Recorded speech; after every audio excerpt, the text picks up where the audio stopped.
ଆଜି ଦେଖିବାକୁ ପାଇବେ ଆଜି ସୁଗନ୍ଧା ବିବେକକୁ ପାହାଡ଼ରୁ ତଳେ ଠେଲିଦେବେ। ଆଉ ଏପଟେ ଘର ଲୋକେ ସମସ୍ତେ ବିବେକକୁ ଖୋଜୁଥିବେ ଆଉ ସମସ୍ତେ ପଚାରୁଥିବେ ଏତେ ରାତିରେ ବିବେକ ଗଲା କୁଆଡ଼େ।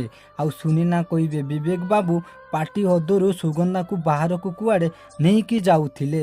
ଆଉ ବିବେକ ବାବୁ ବହୁତ ରାଗି ଯାଇଥିଲେ। ସୁଗନ୍ଧା ହାତକୁ ଧରି ଟାଣି ଟାଣି ନେଇ ଯାଉଥିଲେ। ହେଲେ ସୁଗନ୍ଧା ବିବେକକୁ ପାହାଡ଼ରୁ ତଳେ ଠେଲି ଦେଇଥିବ ଆଉ ନିଜେ ଚୁପ୍ କିନା ଆସି ଘର ଭିତରେ ଥିବ। ତାପରେ ସୁନିନାର କଥା ଶୁଣି ବାହାରକୁ ଆସିବ ଆଉ କହିବ ମୋତେ କିଏ କୁଆଡ଼େ ନେଇକି ଯାଇଥିଲେ ସୁନିନା, ମୁଁ ତ ଏଠି ଘରେ ଅଛି। ତାପରେ ବୁଲବୁଲ ଦେବୀ ପଚାରିବେ ସୁଗନ୍ଧା କୁଆଡ଼େ ଯାଇଥିଲୁ ଆଉ ବିବେକ କୋଉଠି ଅଛି।